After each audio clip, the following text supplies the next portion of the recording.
Hi and welcome.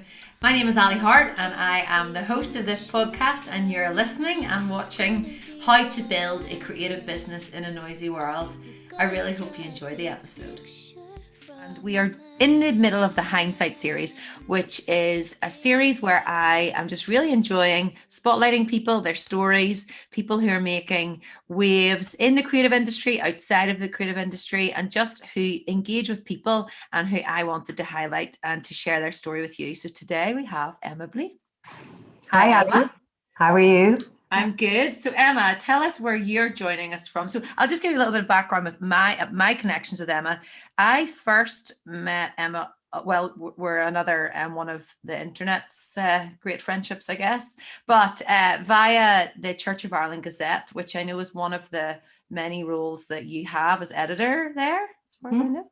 Yeah. My mum has worked there for a long time, so that she's in the north of Ireland sector of that. Emma's down Dublin, and then also well, one of the kids were on the workshop, was that right as well? And then you were on my workshop too. I did your stag workshop, yeah. With some of your friends, which is with great. Some of my friends, yeah, it was great to we were in different houses, but we were all together. Yeah. But if you could give us a little bit of if I was to say to you, hi Emma, give us a roundup of what you're at right now.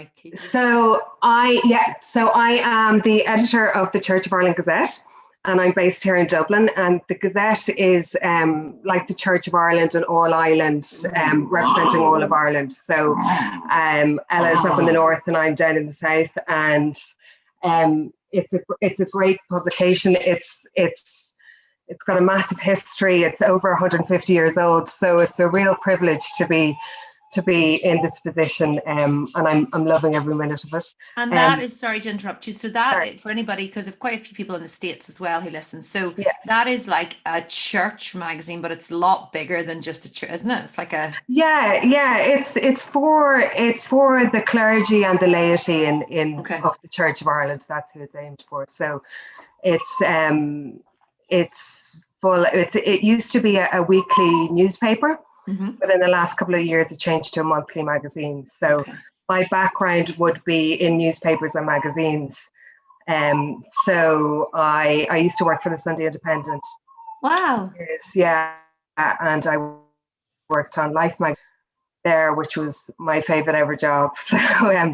So the Gazette, working on the magazine, is brilliant for me because it's what I know, and it's also the community I know as well. So it's really enjoyable job.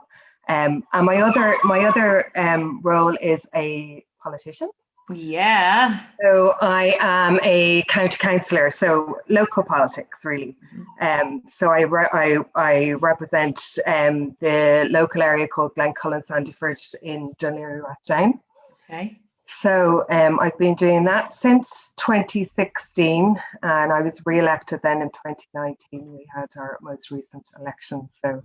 And there's really so much in that, because following you even online, and then I guess because of lockdown, I'm sure it shifted the role and the engagement, or just how it all works. Is that fair to say? Or yeah, very much so. I mean, it's been a funny year election wise, because I had the big election campaign of 2019, and then we had the general election last year, and I wasn't running in the general election, but a lot of my friends were. So we were out knocking on doors, which seems extraordinary now, but canvassing and having public meetings, and having chats on people's doorsteps and being invited into people's houses to talk to them. That was 12 months ago. Like a friend of mine, today is the anniversary of when he was elected last year. So we were doing all of that, and then the pandemic hit straight after that.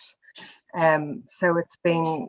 And people look to their politics, local politics. I feel we even moved house here, and there was something to do with the bins, or something to do with, I think, crowds being around here because we're close to the coast, and you look to your local politicians as well. And I guess one of the ways to communicate is online a lot of that time.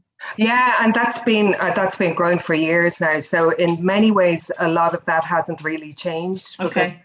You have to be accessible on your phone 24 hours a day. That's just what people want and expect from you. You have to be accessible on Facebook and Twitter and Instagram and everything else. So that part of it hasn't changed. But in this country, it's the same in the north and the south, I think, that people like to know their local politicians or any politicians. So such an Irish thing, isn't it, for us to? Yeah. So they want to invite you into the house and have a chat, or they want to meet you at the local shop and tell you what's going on. So that part of it has definitely changed. But it's been nice to be able to connect with people in different ways, I guess, which is what we're all trying to do at the moment. Great. And one of the other things you forgot is you're also a mum too. It's another just little, that's just another to your busyness. Yeah. Another little side venture. Yeah, I have a 5-year-old girl and a 7-year-old boy. So my other role at the moment is, I hate to say homeschooling because emergency schooling, I don't know. Emergency schooling or blended learning, but both of my sisters are primary school teachers. One of them's in England and one of them's in Dublin, in the school that my kids go to, actually. So I'm really appreciating what I was going to say, do you not just set them up on Zoom full tilt? I would be like, just go in there and speak to your auntie. I know. Well, it's very handy because my sister teaches the class that my son Hunter is in. She teaches the other stream of it. So anytime I'm stuck on any maths problems, which are quite frequent. Always with me. So is it Tilly and Hunter? Tilly and Hunter, yeah. Great names. Are they named after anybody or anything? Or no, not really. No, Tilly is christened Matilda, but she's never been Matilda because there's only 20 months between the two of them. So when she was born, Hunter Matilda, so it was always going to be Tilly. So, just for people that are listening to the podcast rather than watching, behind Emma there are her paintings. You have a real creative side to you as well, but do you want to you can tell us your story about how you got to where you are now, and I guess you're going to talk about the publication and editing, because all of that is an art in itself. I feel like the planning, like the moving about. Another thing I forgot to say was we had a Christmas competition in the Church of Ireland, because then there were hundreds of entries. And it was for the kids to have the cover. And Emma kindly asked me to write a piece about creativity in kids. And I was telling my mom about how I just couldn't get it. And I gave it to Emma and she's like, I said, please do whatever you need to do to change that around. And the way just changed. So obviously that I feel there's a lot to be said in that, in creativity and writing and editing. So can you give us a little bit of a background of how you got to where you are now? Yeah, sure. I think it all started when I was in college. I went to UCD here in Dublin. Okay. And I studied. So my two big loves have always been politics and writing. Okay. So I studied politics in UCD, and I was incredibly lazy for my first 3 years, 4 years even. Standard, I think. Standard. I was so lazy, scraped through everything. And anyway, I went on to do my master's there in politics. Okay. And I said, right, well, I actually have to do something constructive and do something about what I want to do for my future career now. So I got involved with the college paper. Okay. I started writing for the University Observer there. And I was doing mainly news pieces. Right. And that kind of thing. And then because of my involvement in politics, I was able to get a couple of interviews in a particular edition with the leaders of the opposition. Right. At the time. And the way I think things always happen for a reason. So I had an interview with, it was Enda Kenny and Pat Rabbitte, who were both the leaders of the opposition at the time. That issue turned out to be a really controversial issue because of something else that had happened in that paper. Student papers don't normally get the attention of national newspapers, but this one did, and it landed on all the desks of the national newspapers. And that same week or month, I happened to be at the Student Media Awards and met people from the Sunday Independent who had read my interviews with the leaders of the opposition because that paper had landed on their desk. And they gave me the opportunity to start writing for them. So I started writing for the Sunday Independent while I was doing my thesis for my master's. That gave a kick up your backside then. It did. I tell you, my thesis suffered but my career didn't. So I still got through it all, and my thesis probably could have been better, but I ended up in the Indo for, I think it was 5 or 6 years in the end, and loved every minute of it. Right. And it was at the time when it was the Celtic Tiger and everything else. So it was a completely different world than now, but it was brilliant. And what was I going to say about? Oh yeah, so I started in news, and then I ended up being the picture editor of the magazine, and doing a lot of feature writing for the magazine and interviewing lots of interesting people. Like, I think actually it was for a different magazine. I ended up interviewing Kylie Minogue in Paris, which was probably the most famous person I ever. Yeah. Yeah. Do you have a photo of that? No? I suppose not. It would probably been phone. When was this? Oh, this was like 15 years ago probably. Yeah. But it was amazing, and I remember telling her when I interviewed her that I had written her a fan letter. I probably wrote 2 fan letters in my life, and one of them was to her. And I got a letter back, and I told her that I'd written this to her, and she told me it was a group of ladies she had in the south of England somewhere that were replying to everything. So she was so thrilled, and I got a big hug, and it was like, isn't that beautiful? So she had a wee squad of people. Yeah. I love Kylie. I still am a big fan. I know, she was amazing. We got a private little concert in some really cool club down by the Seine. It was amazing.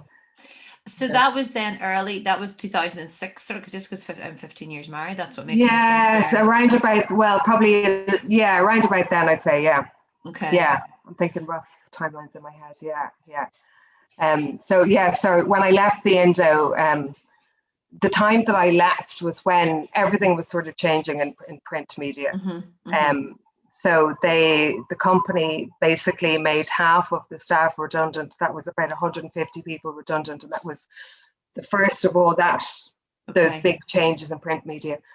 And I think I was the last person out of that lot to leave. So I was devastated at the time. Yeah. But I ended up freelancing for loads of other. Oh, great. So you then were able to, and then because of, I guess, you'd sort of established, you were able to be on people's radar. Yeah. But it's still now, working for yourself, it's, and it wasn't really for me. I don't have that self-discipline, but. Yeah. Well, also because you're the one, I often say that the mentoring any students or people, like, sometimes because you're the one that's to find the job and then seal the job and then make sure you organize for the job and then turn up for the job and then complete the job and get the invoice for the job. Sometimes it's just like a lot. Yeah. And getting the payment in the end of it is sometimes the biggest struggle. So yeah. I'm wondering, when you're saying something independent there, this is where I'm dreadful, right, with knowing things, but I did a painting to celebrate the 100th anniversary, was it 50th anniversary of the Telegraph? I should know this. Oh yeah, okay. And it was really cool to do, but I had to get I basically had an interview with, I think, the Irish Independent. Do they own them now? Do they own it? Yeah, it's part of the same group. Yeah. So I had an interview, I had 3 different Zoom calls with somebody in France, somebody in England office, somebody in Dublin. Yeah. And all my communication was really through there, which was really interesting. Yeah. And even now, the guy that's in France, he was the one, Mark Odie or something. Odie. Anyway, that's okay, because I said something in one of the interviews about how my dream is always to be in the Irish Times magazine, and he was like, I'm going to cut this call right now. You're done. Yeah, don't mention the opposition. No. Brilliant. So that brings you up, and then you had the kids then. So there was an intervening path then. So like I said, the politics had been, a big part of my life as well. So I actually took up a job in Fine Gael headquarters. So Fine Gael is the party that I represent now.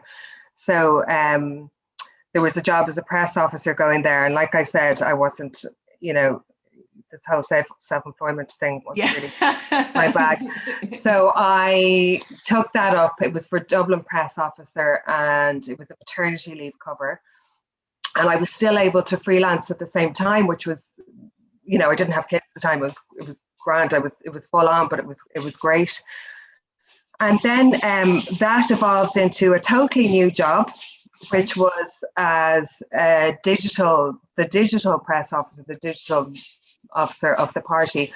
And this now was at the time when digital media wasn't any part of politics really here. So I set up the Fine Gael Twitter account and Facebook and YouTube, and worked on the website and all of that. So that was the start of, that was probably about 2009, the start of the whole, new way of campaigning, which was really interesting, but also completely different to how it is nowadays. I mean, there was no, I listened to they had something on prime time last week, and they often have talk about, people who are moderating sites and the toll it has on their mental health when they have to filter through these things. Back then, there was no such filter. So I was going through our Facebook site, which was representing the party, and the amount of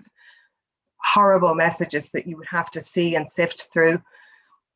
And I remember there was a particular, I can't remember which group of society it was, but energized themselves to have an attack, and it was just horrible stuff because you couldn't filter it. There was no proper filtering then. So thankfully a lot of that has changed, but and is the way, just this again is a bit of ignorance around politics, and it's really interesting because a friend, Claire Kelly, who's also a therapist, I had on, and I've known her for years and didn't realize that she had studied politics, and definitely seems to stick with you. But what is there then like a number of positions in a political party that, like, as in you fill those roles, but it's probably not seasonal either, is it? Is it just all year round? In the organisation, or so in Fine Gael, would you had that role, and that's like, so does it peak at certain times of the year? Well, obviously election time and things, but yeah. I mean, it would be busier at certain times, yeah. But your role is like a specific role, and then there's other people employed within. There's other people, who would be like any kind of organisation, I guess. In some ways, there's a fundraiser, and there's different office administrator. There's somebody in charge of the youth wing of the party and all that sort of thing. So, mine was a new role at that time, and then it was building and changing, and then we went into the 2011 general election, which was the craziest time of my life ever, I think, because it was so Fine Gael had been in opposition for years. We were trying to get into government, so we had a big push to try and make this happen, and our digital campaign was massive. So I had a big team of volunteers in headquarters. They were mostly students, and we were trying to help every candidate in the country with their social media and doing different campaigns online, and we were working honestly 24 hours a day. There were some nights I didn't go home. We were eating Chinese takeaway on the table. It was crazy. Like you would imagine a wee bit. It's like kind of imagine. What was that TV? What was one of the ones? You know what? It's actually so stupid. But This Is Us. Did you watch it? Oh yeah, I watched that. I know it's not the same level, but you remember? I can't remember what the brother's called who ran for the local election. But it was that thing of just everybody in the office. Yeah. For like energy, call, all happening. So all that, which wouldn't really be. It wouldn't have been the normal way for Irish politics. Like I say, it's usually, parish faiths and doing that kind of thing. So it was a real departure. But it worked in the end. We got into government. We're still there. So, yeah. And that's the other thing I was texting Em about last week, is that my sister-in-law, Aoife, her dad, Jim Mitchell, and then he's passed away now, but he was Lord Mayor, wasn't he? Or was he mayor? He was at one stage, and he was a TD, and And he was in Fine Gael, and you knew him when you were at his funeral, which is... Yeah, I know, it's such a small world. So she said to say hi, because she couldn't get over all this. She's like, so many connections. Yeah, and his brother ran for President of Ireland as well. That was in 2011. There you go. I Yeah. probably should have known that. I'm sure at the time I did. I think I had Tobias in 2011, so my head probably wasn't in any game at that Oh stage. no, I know. Yeah, you tend to block out those ones. I didn't tell Great. you about the other election I ran in last year. That was, Yeah, tell us that. yeah, yeah. So I So missed this was out a for little bit. you as a politician. This is for This is me as a different. Yeah, cool. politician. Yeah. Yep. So we had our general election, and I wasn't a candidate. But after the general election, the way it works here is there's the elections for the Senate. Yes. So the Senate is the upper house, and honestly, I can't explain how the election happens because it's so complicated. But Right, basically, okay. Give it in layman's terms to me. yeah. So bottom So line upper house, is, I get upper house, right? yeah, And then yeah. It's a so the way that candidates are elected there is you have to there are different panels, and you have to get nominated to be on a panel by okay. having some kind of expertise in a certain area. But that's another level. So basically, county councillors like myself would generally run for the Senate elections, or people who ran in the general election and weren't successful. Okay. The electorate is not you and I, normal people voting from their houses or at their polling station. The electorate, the people who vote for these candidates, are other county councillors and TDs and senators. Right. Okay. So you are working within a really small pool of people. And then within that pool of people, the only people you can expect to vote for you really are people of your own party. Okay. Because people from a different party aren't going to vote for you if you're representing them. So you have to basically get in your car, travel around the country, and knock on the doors of all your fellow county councillors and TDs and senators and ask them to vote for you. Right. So this happens in people's living rooms, in pubs, at the side of the road, in hotels. It's the craziest. So people were coming to you as well to do the same thing? No, they would have if I wasn't on the road. Okay. So you'd just say, okay, today I'm going to do Carlo. And you'd ring on the phone on the way down and say, hey, Ali, I'm running in the Shannon elections. Can I meet you for a chat and tell you why I think you should vote for me? So, but again, worth it? It was a brilliant experience. Yeah. But I remember that then it really did happen because it was a bit later than the general election. The pandemic really hit in the middle of it. So all of a sudden we were in lockdown and we couldn't leave the house. So half of my campaign was done from my front living room, calling people in who had never met me and asking them to vote for me, which was really impossible. A Twitter message, like a DM? Well, yeah, just having a chat. Could you follow me so I can DM you? And then I know, yeah. I do remember the last night I was on the road and I was in Cavan and I'd taken my mom with me. So she came on a lot of the trips to keep me company. Mm-hmm. I'm terrible with directions, so I just used my Google Maps. Yeah. I took a wrong turn. So we ended up on these back roads in Cavan at midnight with the snow. You couldn't see your hand in front of your face because of the snow, and got home at about 2 a.m. that morning, and that was the last night that we were out on the road. Wow. Do you know what's lovely though? I think it's really nice to hear. You always know that people are real people, but it's nice to know that politicians are real people, and you have to pick up the phone and do all those things that, it doesn't just happen. No. And I'll tell you, the people that I met on that, even though it was a lot of traveling and a lot of, landing on people who might not want to see you, you just get such a warm welcome from everybody, even though they might vote for you, which is fine. Yeah. I mean, I think that the nicest evening I had was that same night in Cavan, and it was in this lovely man's living room, and his wife went and made hot cheese toasties at 10 o'clock at night in front of her. I was like, this is amazing. This is the first food I've had in about 2 days. Wow. Yeah. And then, so there's obviously a lot of momentum with that too, but you've deadlines to take it for everything, for all campaigns, all. Yeah. And then, I obviously wasn't elected then, which was grand. It was an amazing experience, and I would do it again. Mm-hmm. But when it came to it, no, I didn't get elected, and nor did any other women from my party, which was the real disappointment about that election. Yeah. I wasn't so much disappointed that I didn't get elected, but I was really disappointed that our own party didn't elect any of our own female candidates. So that's kind of changed my drive in a way. I want to, you know. Yeah. Well, then I guess everything happening for a reason. It's like, I suppose if that hadn't have happened, then you wouldn't feel like that either. So the landscape's obviously very different. On a day to day, how do you split your jobs then, day to day? Yeah. Because I see that at the minute you're on, like, there's a lot of meetings at night. You have a lot of meetings with. Yeah.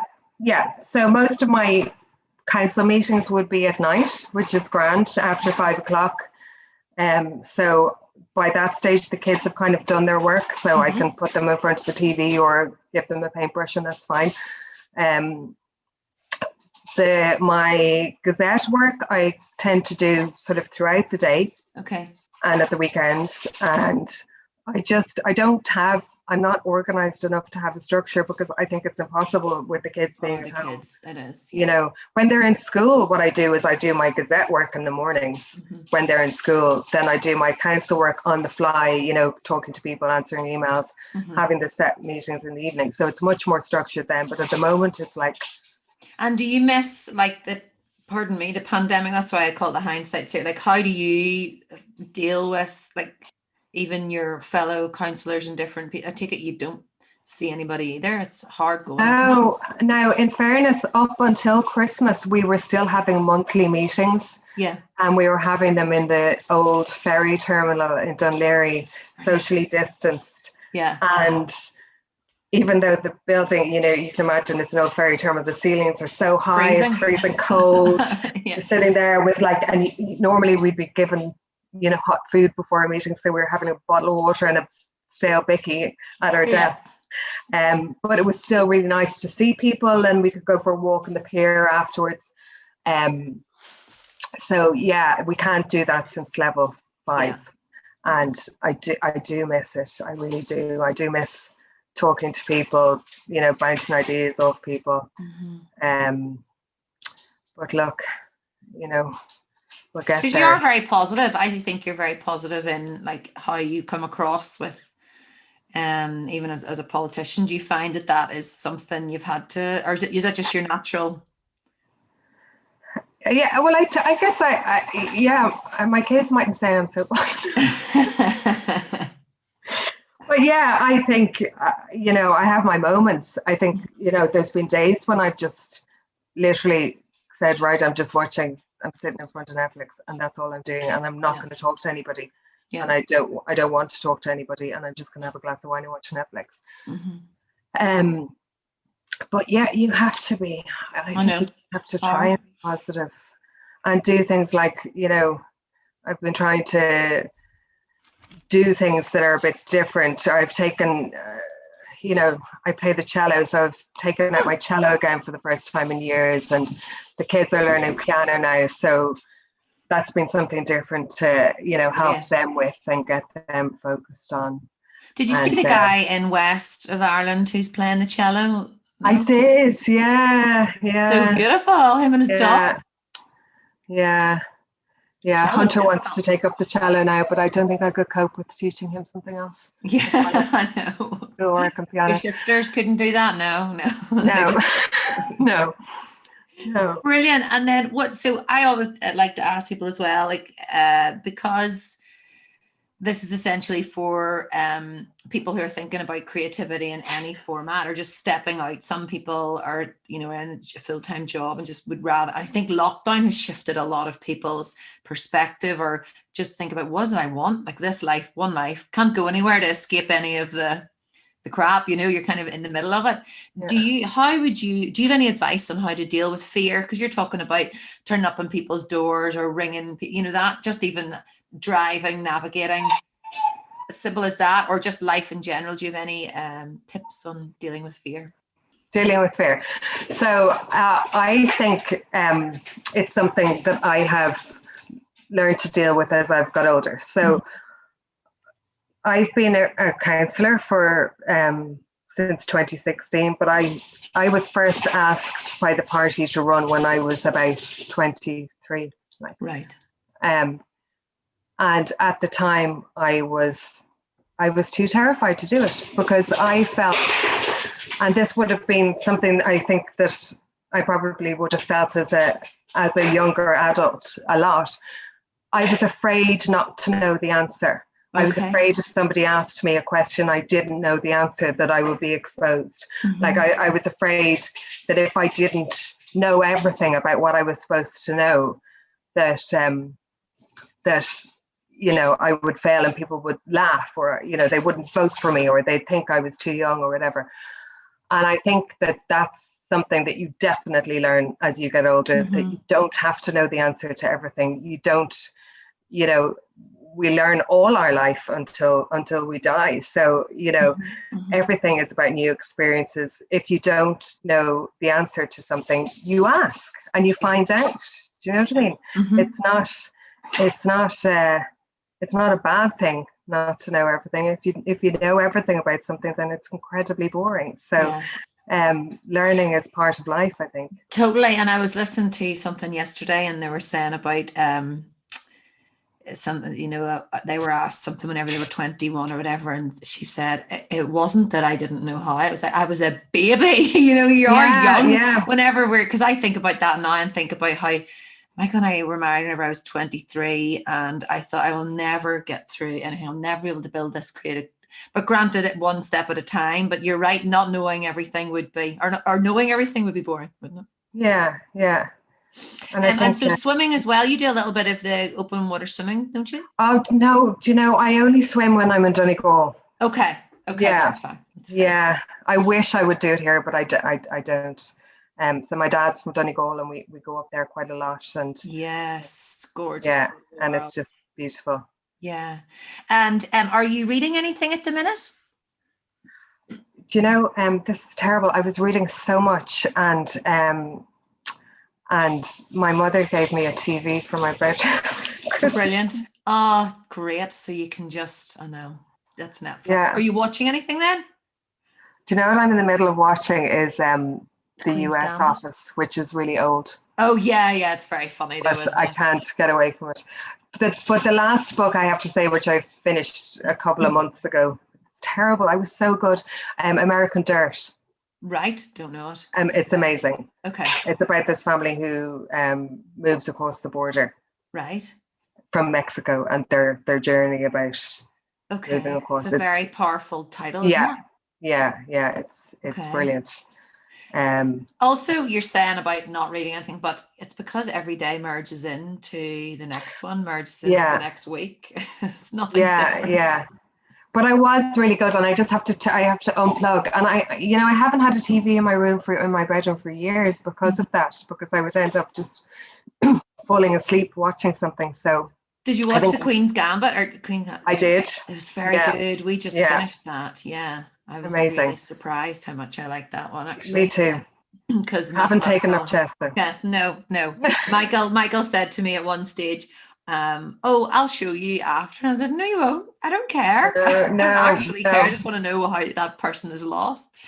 Oh, well, that's brilliant. Thank you. Is there anything you're working on at the minute, or that is like what in terms of politics and what's happening you just want to share, or? No, I'm currently working on the March issue of the Gazette. Okay. Yeah. There we go. So so just trying to get all that together, and it's obviously the March is going to be the month of Mothering Sunday, so trying to do a little bit about that, and because it's Easter April, so Easter's later. Easter is the April edition, so this is the thing about working on a magazine, you always feel like you're a month ahead of yourself of time, but no, politics is just ordinary at the moment. My elections they're set every 5 years, so no matter what happens, it'll only be every 5 years. Brilliant. So I'm going for another couple. And do you don't have any of the inside scoop of whenever lockdowns and all lift, do you know? That's not I wish I did. I think that you do they? And my sister, who's the teacher, asks me all the time, when are we going to be open again? I'm like, I wish I knew. No. And my mum and dad are like, well, we'll get our vaccines. Yeah, so you're like, let me just figure that one out. They haven't got theirs yet then, no? No, we're a bit slower down here. Okay. Unfortunately, yeah. And that AstraZeneca one isn't going to be given to over 70s. I think I learned, I was out for a walk this morning with a friend and she said that. I think it's the same here because my mum is 72 and she hasn't got hers, but the 50s, the 50 to 59 have. Anyway. Oh, okay. Yeah, because they skipped it and gave that one to the others. Yeah. Yeah, I When think is she getting it? She will at some stage. I don't know when. She hasn't got called yet, but I'm sure she will soon. I thought I might as well because I'm technically in the high risk, but we changed surgeries. And I figure because I had COVID, I've still another month or two of. Well, is it 6 months anyway, isn't it, that you get? And then if you get it again, it won't be as bad. That's what Michael, because our son had to self-isolate last week, our eldest one, and so I just shut us all down because the shame of the first time, and nobody means to shame you, but everybody's like, have I seen you? Did I see you? Oh, stop, I'd say, yeah. So I just was like, they're not going anywhere, we're not doing anything. And it's the beauty of lockdown. I suppose it didn't feel any different, but we were saying that we imagine he maybe already had it before when we had it. Yeah, he might have, yeah. And then also he didn't show any symptoms, but Michael said, hopefully Al, if you get it, it's not as bad because you had it so bad the last time. But anyway, it is what it is. Yeah. Thank you so much. I really appreciate you joining and sharing your wisdom. So freelance is not for you as well, then you would say if you are freelance, it's good to be. Yeah, I mean, I think it's so for freelance journalists now. It's still quite different than when I was doing it because they have to have such big profiles on social media. I think as well, don't they? They have to build up their brand and do all. It's a lot different, I think. But no, I don't have the self-discipline. I'm afraid. But that's good. That's also indirectly saying you have to know yourself and know what works for you, isn't it? Yeah, because you say no self-discipline, but you also have two jobs. Sorry, yeah, no, I mean, I don't have the, it's a different kind of discipline, I guess. You're right. I totally have the discipline to get my work done. But it's about, you have to enjoy your work, I think. Yeah. If you're, going to be successful at it, I think you have to really enjoy it. To meet your deadlines, if you enjoy something. And to meet your deadline is part of the, it's not going to cause you too much stress, I think. And lastly, before we go, do you enjoy social media? Do you feel like that is, how have you seen that change the landscape of journalism, everything, and politics? Do I enjoy it? That election that I worked on in 2011 really put me off social media in a big way, I have to say. And in the role that I had for years, working on the other side of it. So but I have to do it. I do it for work. I do it for it's just a necessary evil, but I don't love it. I do like Instagram. Yeah, I'm the same though, but I think people find it surprising that I don't love it. I don't feel like I need to, because what back in the day, whenever everybody didn't have their own personal Instagram and their own own TV show, everyone has their stories. I feel like that people thought, oh, you're mad, and I would have had the boys on there, but not necessarily their face, the tiny ones, whenever they were tiny, maybe. Yeah. But I always find it funny because I feel like you don't actually really know what I do. Like I know what I share because it's part of my work and what I do. But it's amazing how it's changed and it's definitely a more open. It's a bigger catchment, and I do think you find which social platform you like, and it's an Instagram. Totally. It's definitely Instagram for me, and all my friends are mad about TikTok now. I know there's doing anything. It's our the movement. Just kind of watching everybody else, but I just, especially on Twitter, like I haven't been subjected to anything really, but I've seen what good friends of mine, the abuse that they've had on Twitter in particular, just because they are politicians, and these are friends, these are like men and women our age who are just doing a job, who have families of their own, and people think that they can just say whatever they like, and and often as well, it's not even about the person. I had one pretty bad experience about it with COVID, because people hate COVID. Yeah. And I went on, I saw the article had been shared, and it just happened to get picked up by like the European papers, the Scottish papers. There's some of the 24-hour worldwide ones. So it was quite like big article. Unfortunately not about my art, it was just about me having COVID. But it was because I had shared a blog post, and they picked up on this blog post about it. And I was so excited to see it. I said, oh, it's out. And underneath, just on Twitter alone, the abuse. But I had to just stop, because I actually got to the point where I was like, they're actually fighting amongst themselves, like people, and the banter about, that's all about me. And, oh, she had the flu. Oh, yeah, she's never had the flu before. And it was picking apart. But it is, that's the sad thing about social media, is that everybody's an expert. Everybody has an opinion, and everybody wants their opinion heard. Yeah. But I guess it's knowing how you navigate that, and, as you say, putting things in place to filter. Yeah, and your own filter as well, to turn it off at 10 o'clock, or do whatever you have to do to, keep it out of the reach of the kids and that kind of thing. That's what I really fear, Ali. That's my fear in life now, is my kids being on social media. I really, the whole thing of the bullying or anything like that doesn't stop at the school gates when they have these phones and all the social. But I suppose it's just educating them. I don't really know. Our son dropped his. He'd be so cross at me telling him, but he dropped his phone into water, and it's totally gone. So, but he didn't really care, and then he came back with, can I use my birthday money for the phone, and then can I get Snapchat? But I don't actually know Snapchat, so. But he also doesn't care enough. I don't know whether it's a girl thing, or I don't know whether I don't want to be gender specific, but he certainly doesn't care too much about his phone. But he could sit on on football chat all day. Yeah. But none of mine sit like yours do and do painting. They're dreadful. They just paint my walls. Well, like I said, that's the one bit that I've shared. Do you know what I mean? Yeah. You've seen the rest when they're hiding under the table and kicking each other in the head. And she kicks better than he does. She's the second though, isn't she? So that's why I think second chat. Yeah. Brilliant. Yeah. Well, I'll let you get back to everything. I really appreciate having you on here and you giving up your time. Not at all. An absolute pleasure. Thanks, Ali. And look after yourself. And where can people find you then, or what would you want them to have your Twitter? Oh yeah, well my it's Emma Blain is I think everything. So Emma Blain on Twitter, ML Blain on Instagram. BLAIN. Yeah, that's it. Brilliant. But the Gazette is where they want to go as well. That's right. Because it's just COI, isn't it? Gazette, yeah. And Facebook as well. So brilliant. Yeah. Okay, well have a good day. Thanks, Ali. Thank you.